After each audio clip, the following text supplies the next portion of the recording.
Hello and welcome to another episode of Design for Change. I'm Stefan, and for today's conversation I was joined by Josh Snow to talk about his project Gunk Space and what architects and architecture can do to implement change.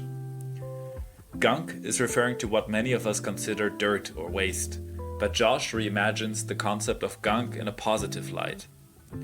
Historically associated with negative connotations, gunk is now seen as a transformative force to address climate change and environmental degradation, particularly in the Matanza Riachuelo basin in Argentina.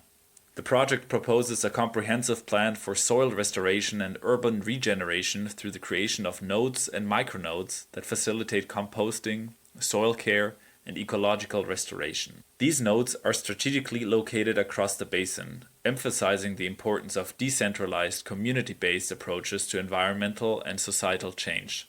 The project envisions a shift from a competitive, extractionist model to a cooperative, eco-hydrological one. Let's roll the intro and hear about Josh's views from himself. We have to have as a part of daily life. Numbers on the human and Sea levels will rise in the next 30 years by the same amount as they did in the last 100 years. Still to this day, fossil The United States will withdraw from the Paris Climate Accord. What can we do that we're not already doing? What can we do? This is welcome To design for change. For me, it's really interesting. I know you, and I know you're interested in architecture, but what I would be really interested in knowing to get started is, how did you get into architecture or design? What were your motivations to go into spatial design structures? And I remember I was in Utah when I was like 15, and I was in a program where bad kids are sent to just basically live out of a backpack in the middle of the mountains or desert, depending on the week. We've gone weekly expeditions. Sometimes, Utah, like the southern half is desert and the northern half is mountain. It's a cool state. So we would be backpacking and doing all like rock climbing and doing all this like crazy outdoor shit. And it was like during that time that I realized I wanted to be an architect, which I don't know what was influencing me about being like not indoors for 6 months. Like we were sleeping in tents. We were sleeping in sleeping bags with tarps that we had to fold into tents, like attached to like trees every night. And sometimes it was snowing. So like, tarps, not tents. Yeah, tarps, not tents. And sometimes it was literally like snowing like half a meter at night, and we'd have to like wake up in the middle of the night to do jumping jacks so that our body temperature wouldn't go so low that we'd freeze to death. So yeah, I don't know. It was like then that I was like, yeah, architecture, but I don't know why. And then when I got into university, I pivoted to deciding to do urban design. That was actually a wise choice, I think, because I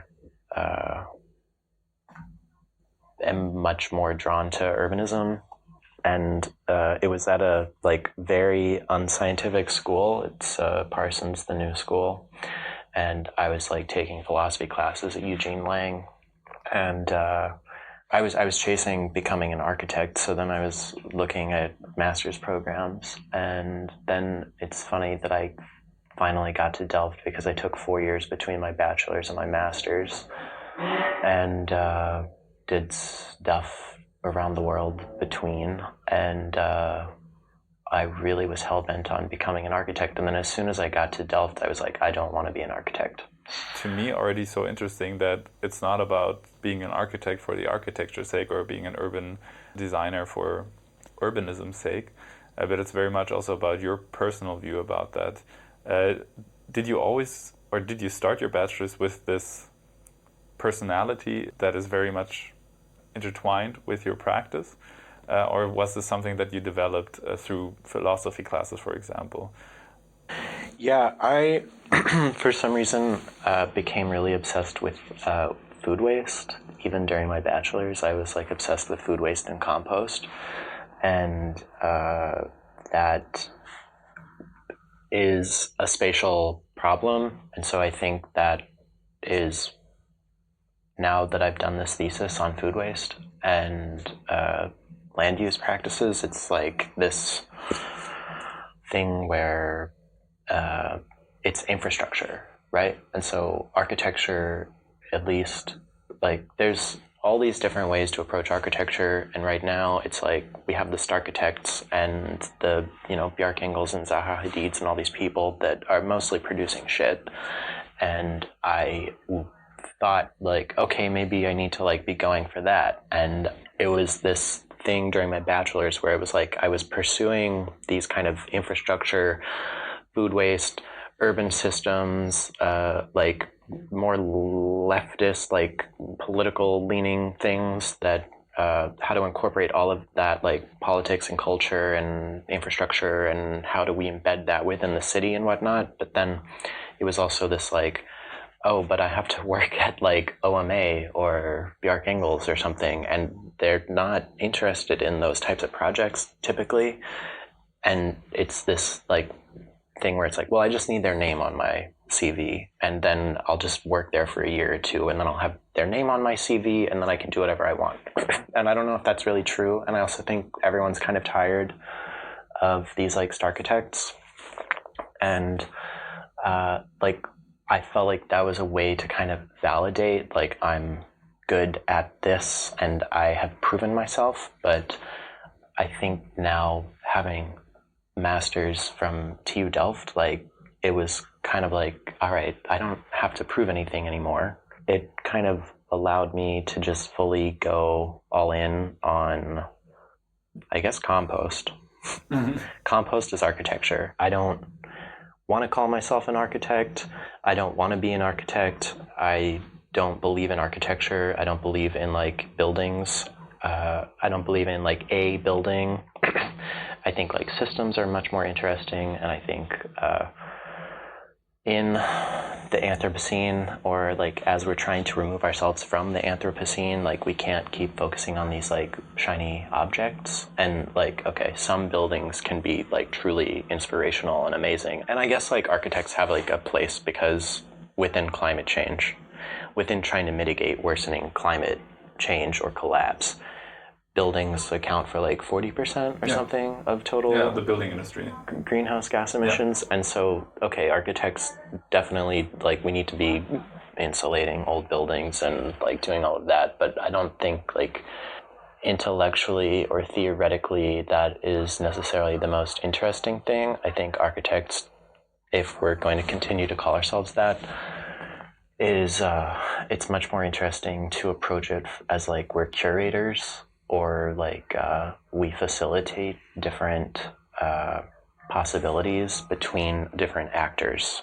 So really we're just bringing together people, because also like these like high-rise developers and stuff, the architect is increasingly obsolete. Like they don't need us. Like they have the BIM software, and they have like, it's really just like contractors and developers who are like building most of the buildings today, and the architect is this kind of rarefied object where they have agency and authority to be like, this is my building and this is what it looks like. Usually it's like you're working for a developer, or you're just the architect hired to like approve the plans that was already designed, so you don't really get a lot of input. So that's why you end up with these like really sad buildings that no one likes to be inside. You say the term architect becomes obsolete, or should become obsolete, rather seeing yourself as a facilitator for change, maybe.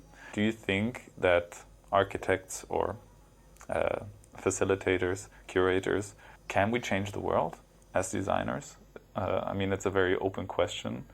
I think when you look at the Bjarke Ingels image movies or the Zaha Hadid image films of a building, you have these great photo shots basically with an upbeat, suspenseful music, and they talk about innovation and that this is basically the greatest building ever, and you feel like, okay, this not save the world, but in reality often it's just another building. How do you see that? Do you see your own practice as well, or yourself as someone that can change the world? Or is it also sometimes maybe okay to just change a community? I don't think I'm going to change anything, and I don't think as individuals we can change anything for the most part. I mean, Come on, this is a hopeful podcast here. Oh, sorry, there's no hope coming out of this guy. It's the older I get, the more pessimistic I get, and I mean, no, like I do have like underlying optimism, because that's what, like, you know, I have to just delude myself into believing in so that I don't kill myself. But I do think that, like, it's probably more we need to try to locate ourselves within specific communities, and there you can have some impact on other individuals' lives, like by creating a space for like whoever your community is. I don't think that we have any hope to really alter like global capitalism, but you know, who knows? We might. These systems can suddenly change overnight, historically, and then suddenly we find ourselves in a completely new reality. But based on the way things are going, like, it feels like it's probably just getting worse. Well, okay. Then let me ask you this, because obviously there are so many reasons, and I mean, we talked about this before multiple times as well, looking into the future or in the near distant future and seeing all these challenges ahead. Is there something, on the other hand, that gives you hope? Not really. Really? Yeah. But so when you, I mean, obviously, like, you look at the larger systems and you know. Is it like, why am I doing this? Well, yeah, in a way. I mean, I do believe you when you say you're maybe ignoring things or so to stay hopeful, or you're focusing on certain things that are going great to stay hopeful. I mean, knowing you, I think there definitely is something, must be there, that made you go into the direction that you're now in. Yeah, initially. And that is, I think, must be still connected to hope, because otherwise there's no reason to do anything, right? Yeah, there's no reason to do anything. So it's like nihilism is always like, I'm always on the precipice of that. But I think there's still some optimism. But I think now I keep doing what I'm doing. Whereas like 10 or 15 years ago when I started entering into this, started chasing this dream, it was because I thought I could change things. And now I just don't feel that I can, and it's okay, because I'm just going to produce this work, and if people want to engage with it, then it's there. Like, it's basically like, the idea is that I have like a book of gunk space that's like, look, this is how you can fix the planet. Maybe have a look at it if you like. And it's not that I'm coming up with anything new. It's like I was saying, like, I think it's extremely pretentious if I say I'm not an architect, I'm a curator. But for like the sake of that argument, if we were to say that I'm something kind of like a curator or like a synthesizer or a facilitator, then like Gunk Space, my thesis, is just a bunch of disparate and related things that are coming together to like provide the potential for a different future. And I don't think that anyone is going to pick it up and be like, oh my gosh, let's do all of this right now.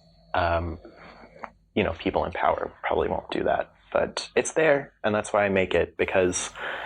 But you're giving power to the people then, no? Also. Yeah, ideally. That see it, but maybe actually let's start from the beginning, because now we're already talking about Gunk Space, your project. How did that project evolve?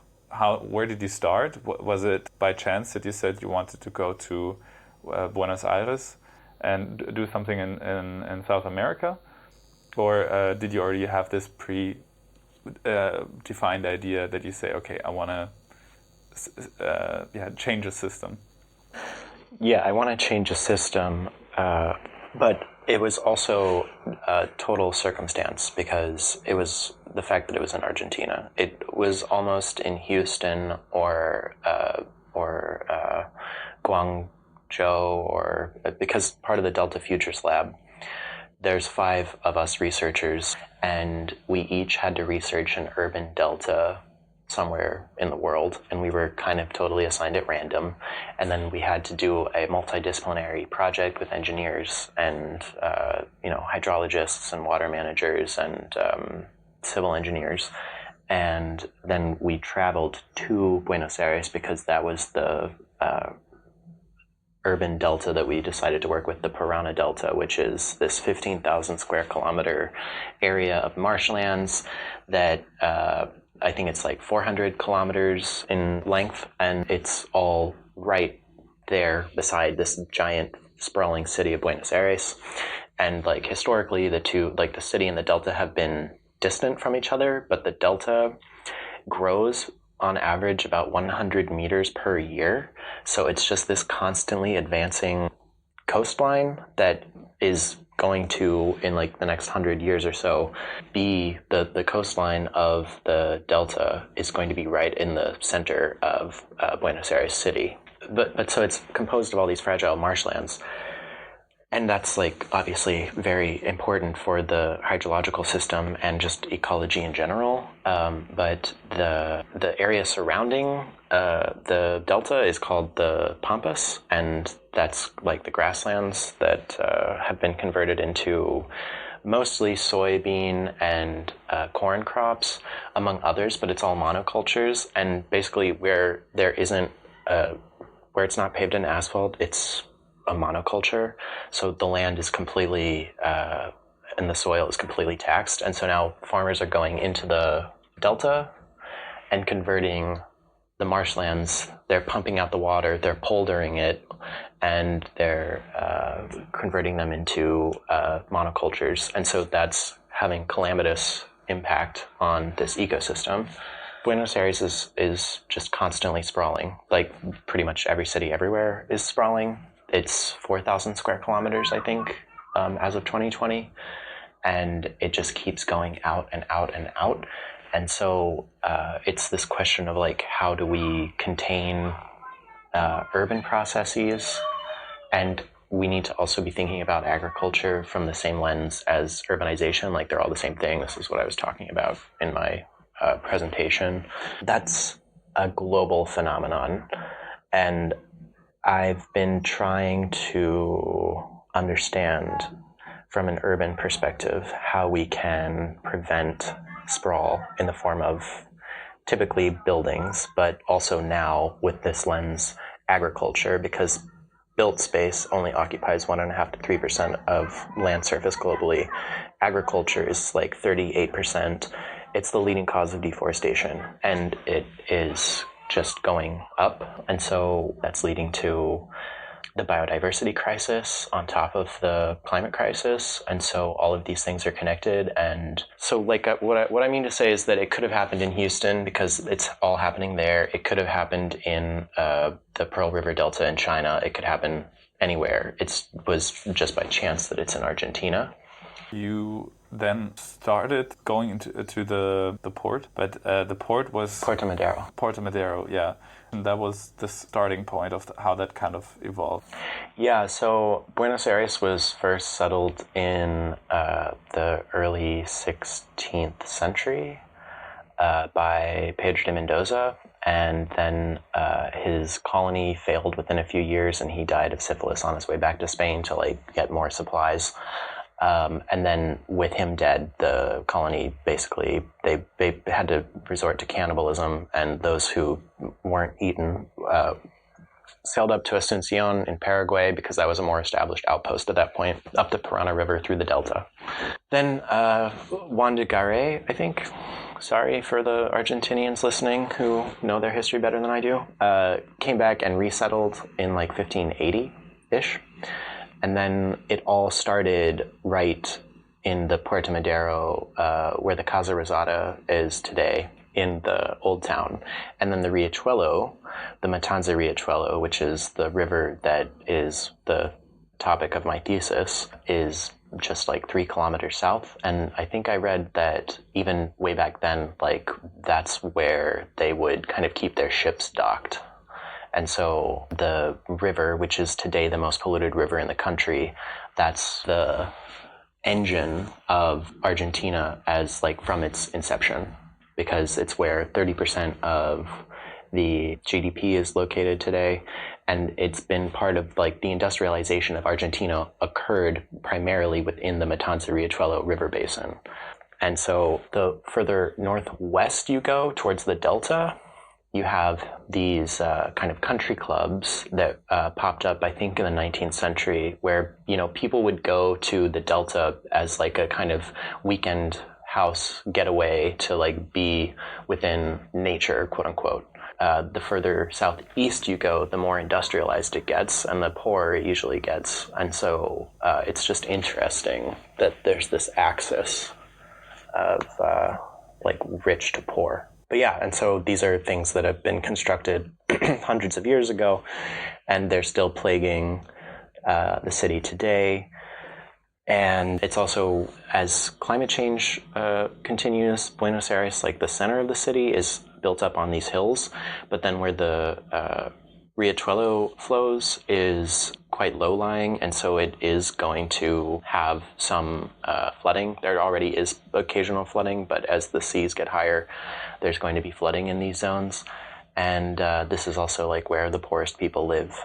There is this entity that was created in 2008 called Acumar, which is the authority of the Matanza Riachuelo River Basin, and they're working to clean things up. And so all of this like kind of led to being like, okay, if we're looking at the whole world, it's like, where do I narrow in? And so I found the hydrological basin was this like really beautiful scoping device where you can zoom all the way into an individual building, and then it's connected like through a series of nested scales. It goes all the way out to the planet. And so that's such a nice mechanism to be able to continue to zoom in and zoom in and zoom in so that you get the specificities and the actual problems, and then you can also define interventions of what can be done. So the Acumar, the authority of the Matanza Riachuelo Basin, there was a Supreme Court case in 2008 that ruled that like the country, the national government, the industries within the basin need to clean up the basin, prevent further pollution, clean up the existing pollution, increase potable water and sewage systems, and make living conditions better for the people who do live there, because 6 million human inhabitants are within the basin.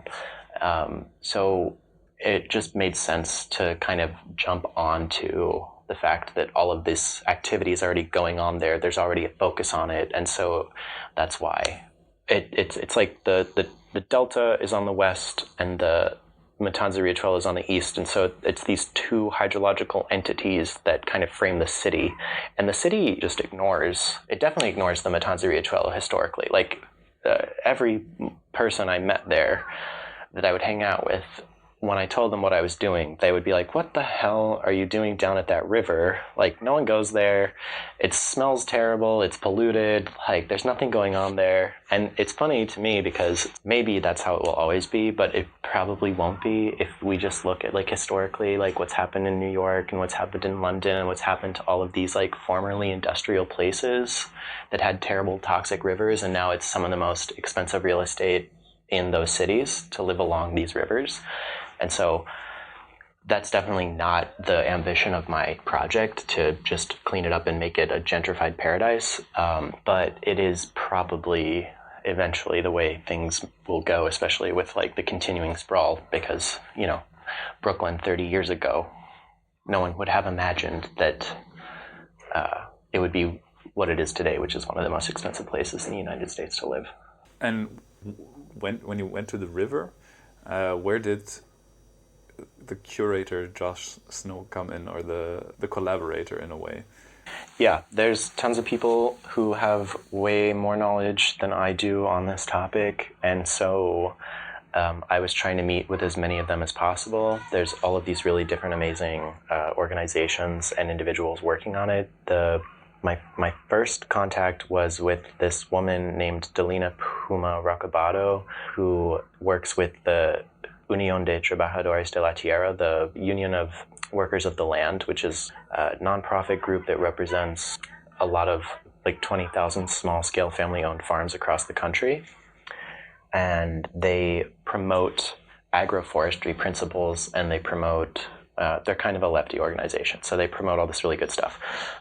They also work with compost, and they work with bokashi, which is a type of fermentation. It ferments the food waste. And I was going around with her visiting these different farms and talking to farmers because I thought it should be about agriculture. And so I also should maybe take a step back and say, I've mentioned food waste already, but how is it related to land use practices and whatnot? I've had this fascination for at least 10 years now about food waste and compost, and I've never understood the stupidity of everywhere in the world for the most part. There's occasionally programs where people separate their food waste and there's collection bins and stuff. And we have that here, and we have that in New York, and we have that in, I hear places in Canada, and, I think Berlin has, there's different cities that have these programs, but the majority of it is still just there's these separate bins that say, okay, regular trash and, compost or biodegradable trash, and then recycling. And if you look in these bins, and this is literally everywhere where they have this, it's all just everything in every bin. No one knows how to sort their waste. No one knows what compost is, or if they do, they don't know how it's related to the banana peel that they're holding, and which bin does it go into. There has to be a cultural change. And so in the context of Buenos Aires, 96% of all of their waste goes to one landfill, and 50% of that is organic. And that produces upwards of 50% of the entire region's methane emissions annually. And methane is a greenhouse gas that's 25 to 30 times more potent than carbon dioxide, so it's terrible.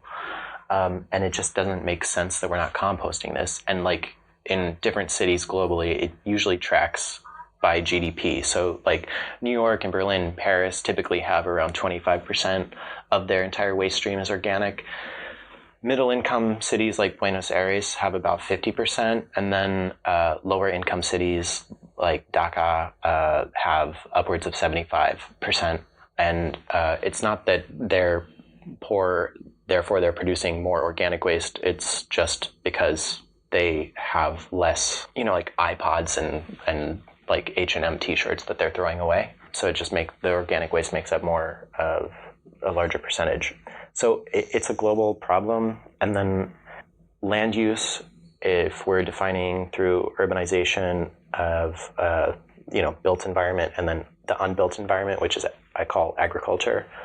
How do we improve these spaces? And it's not necessarily bad that we're taking up 35% of the land surface for agriculture. It's just the kind of agriculture that's being practiced is mostly monocultures that are reliant on petrochemicals that are polluting the ground, which is killing off all of the soil organisms and mycelium and root systems within the soil. And then when it rains, those chemicals wash off into waterways, and then they go into the oceans, and then we have algal blooms, and we have all of the and then it's killing marine life and the collapse of the biodiversity in the oceans. So it's all connected.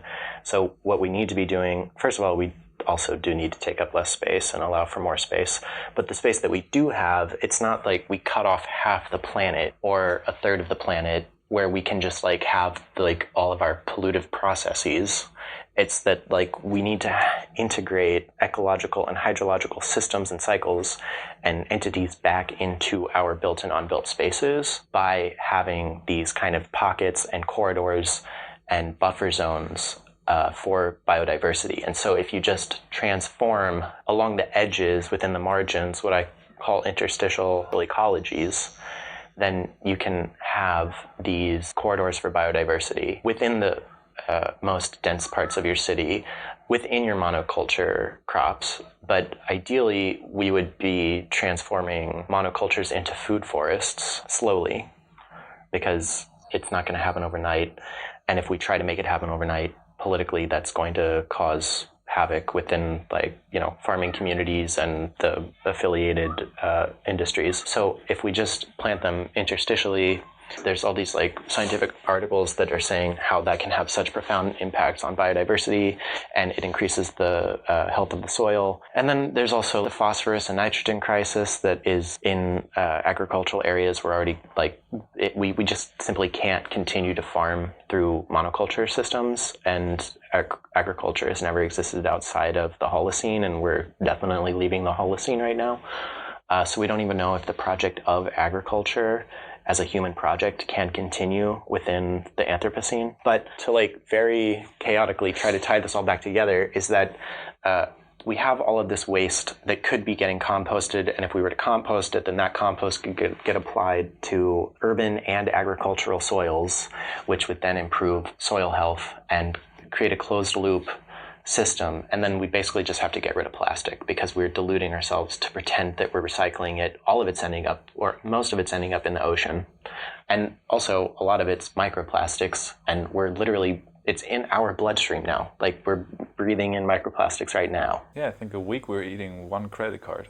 Yeah, so we just have to get rid of that. And then if everything else, we just also get rid of this concept of like single use anything, then we, just carry around a glass and wash it.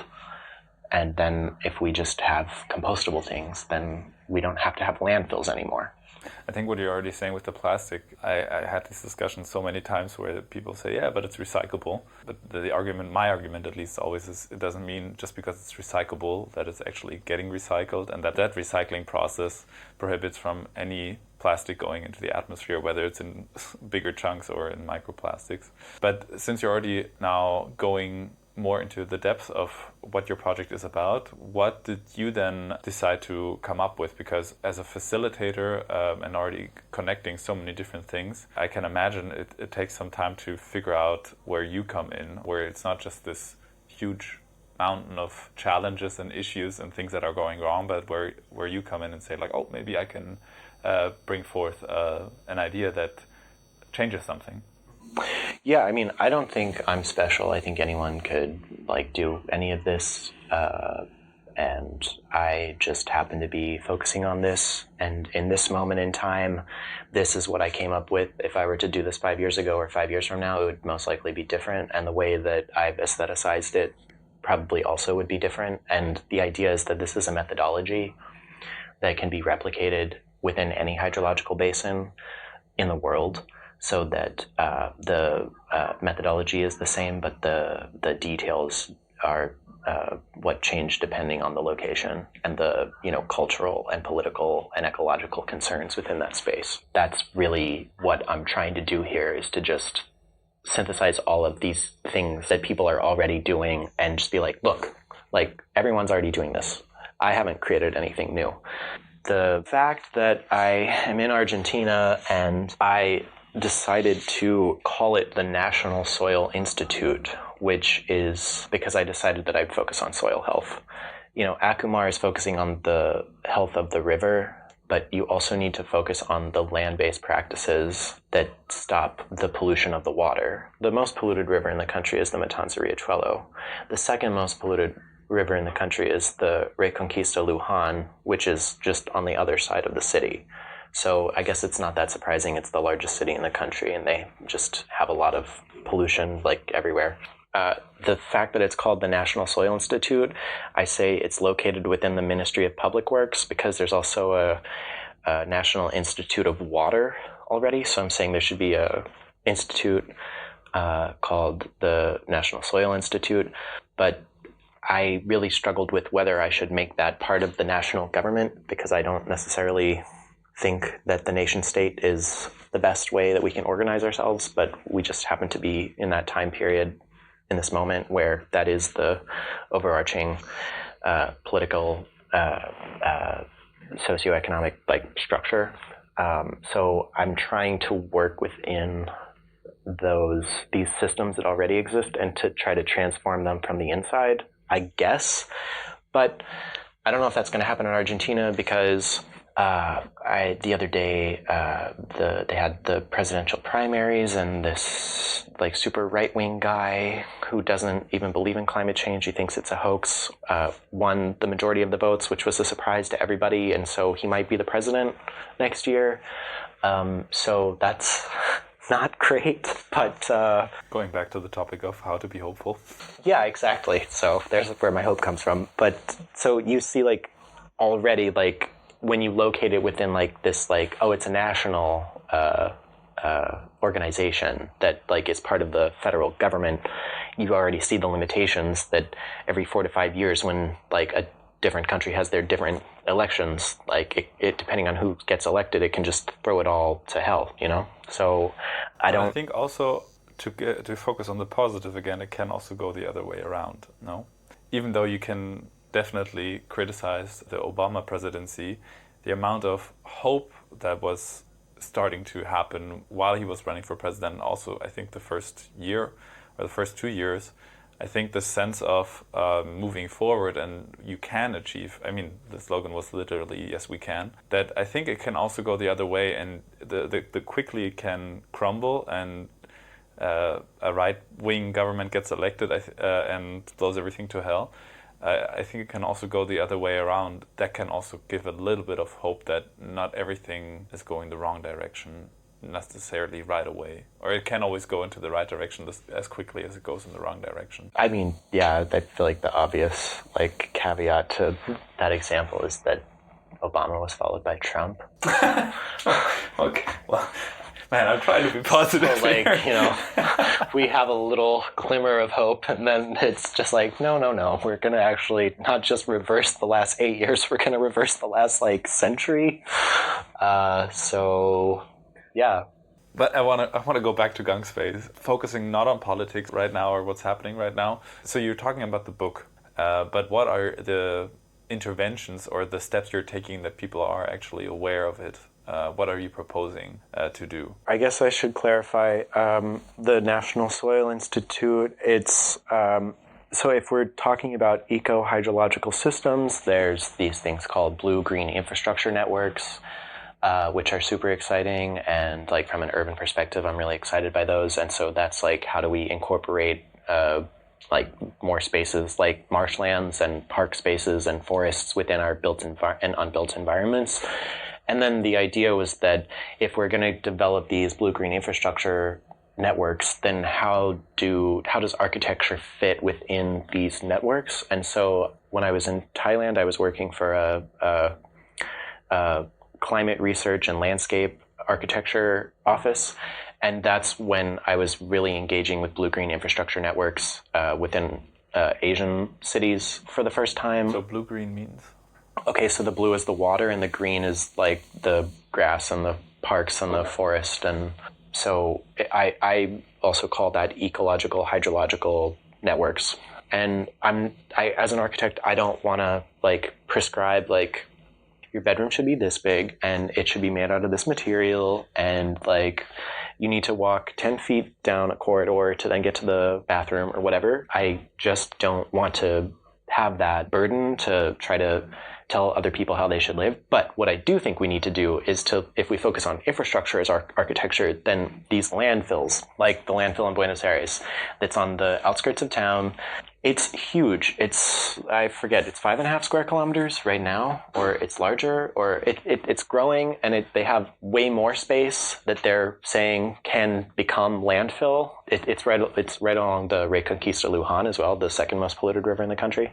So we need to decentralize infrastructure, especially because if we decentralize infrastructure in an era where we have more extreme climate weather events, then if there is a failure in what I call nodes, which are basically the architectural elements that are distributed across this blue-green infrastructure network, this eco-hydrological network, if we have a series of them scattered all throughout, we don't have to have, like, this giant power station that could get blown up or catch fire or something happens to it. If we have a decentralized series of nodes all throughout that are taking in the local residents' food waste and then converting it into compost, then you suddenly don't have all these garbage trucks going through the city, and you create this hyper-localization of infrastructure so that it's not like throwing something away, which is a modernist concept that we cannot continue to use, and we have to extricate ourselves from that mentality. And so Timothy Morton, either in Hyper Objects or I think it's Dark Ecology, writes about how there is no away.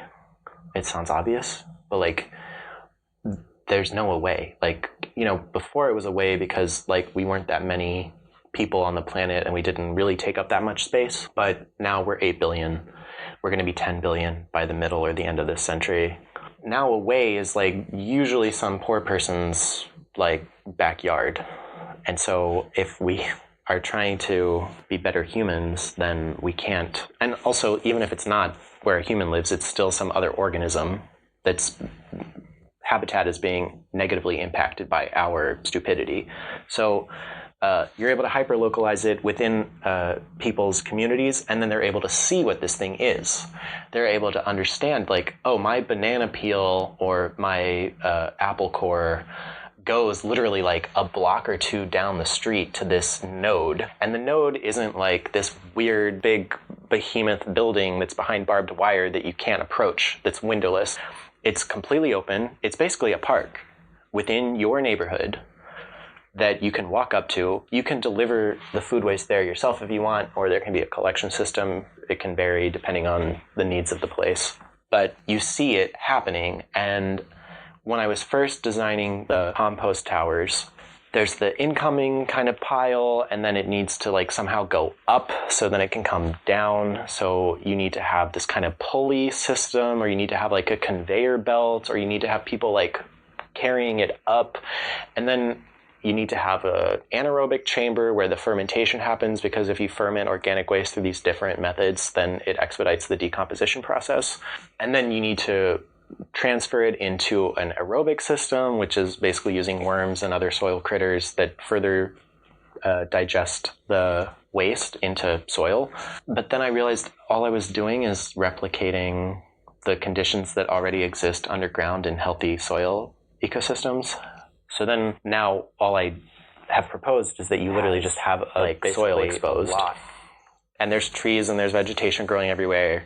And then you have these like 1 meter diameter steel drums that are perforated. They can go into the ground where this fermented food waste it's filled with fermented food waste. And then because it's perforated, all of the soil critters kind of come in and they eat away at that, and they mix it in with the rest of the soil.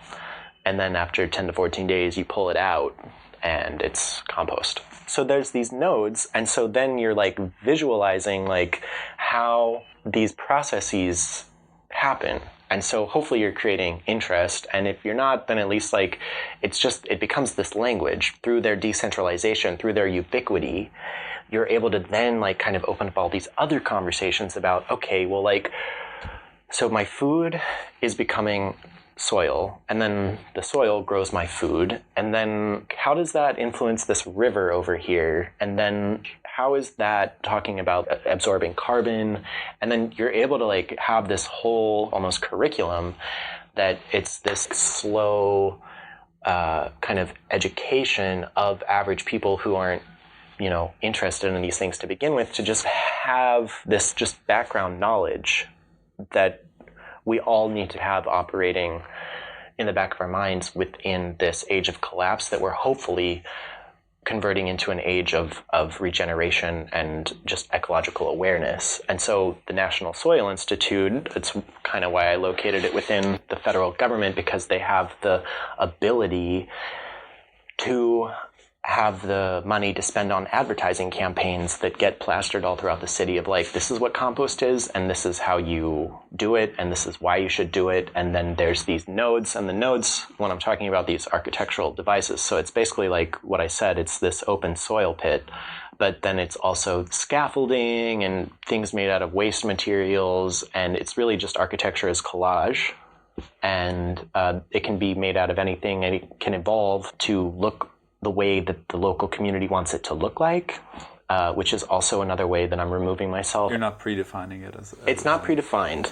And then it also is supposed to be a community center. So like one space can be a library, one space can be a market, one space can be a theater. And then also it's making compost. I have to ask you about the title Gunk Space. What does that actually mean? Is it referring to junk or trunk, or what is gunk? Punk.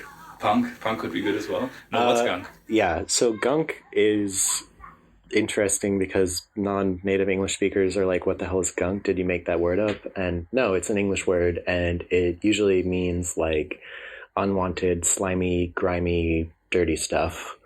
And so within the context of my thesis, I kept working with these ideas of interstitial spaces. And that's another word could be liminal space. And so that's talked about in Koolhaas's junk space. And by junk space, Koolhaas means like the weird leftover ugly spaces that are the result of modernization and urbanization processes. So like warehouses and malls and all of these weird in-between spaces. And so really what I'm trying to get at is that it's a queering of junk space in that these are leftover ugly spaces, but a lot of the times, especially in the case of Buenos Aires, like we were talking about, is that a lot of these leftover ignored spaces are where a lot of native fauna and flora exist, and they're these biodiversity microcosms.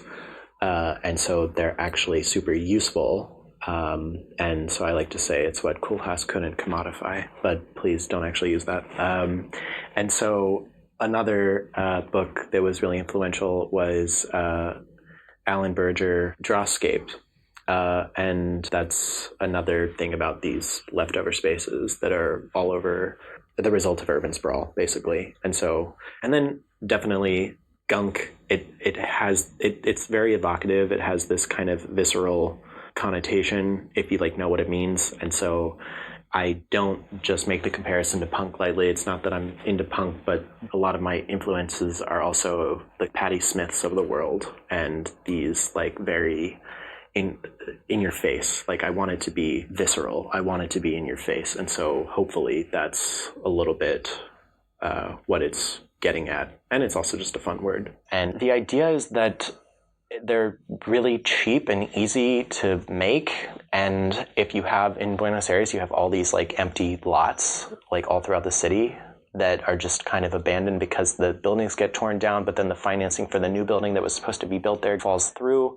So then you have these amazing lots all throughout the city that are just overgrown with trees and all the native vegetation, like the pampas grass, which is not in the park space that's controlled and maintained by the city. But if you go to these abandoned lots, there's all this explosion of biodiversity, which is interesting. And so it's basically just trying to encourage more of those spaces. And then that's where you can locate the nodes, these composting spaces. But, you need a government to allow for that to happen. That I disagree with. So I understand that you need a government, but from what you now said, I think there's so many amazing examples of where different actors with different perspectives can come in. So on the one hand, of course, you need the government to understand the system and implement the system. But so from the governmental side, there can be stuff done, but also you need the individuals that come in that gives them power to directly change something and see that their actions matter. And in the larger system, by educating or showing the larger systems at hand, and by showing a system like that, you see that you're actually part of the environment and you're part of the system, and what you do matters. And I think once people understand that, other challenges, whether it's climate change or something in a smaller scale or specific to a community, can really happen. Those can be really approach those challenges.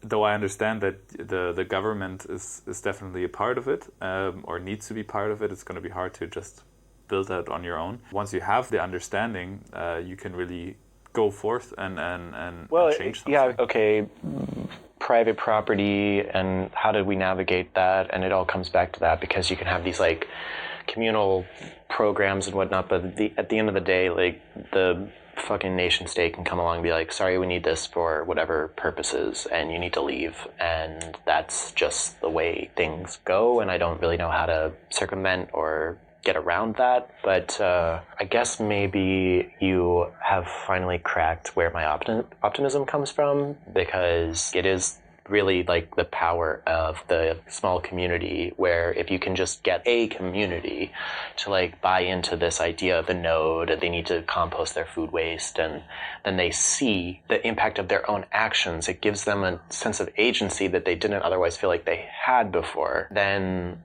if you're able to like have a full system, we have to change systems. And then if you show that we're all part of these systems that you're able to contribute to, then I feel like that's maybe where this optimistic outlook can potentially start to feel more feasible. This is what gives me hope, right? It's not, you can, I can look into politics and whether we're talking about Trump or any government, seems like right now that's going into a direction that does not focus on the issues that are at hand. It's about individuals trying to make change happen, and it's the main motivation to do this podcast. Is not about giving people a stage to present their brilliance purely, but to, on the one hand, see what they're working on and connect them to other people to give hope and have a hopeful approach to this dark future we're looking towards.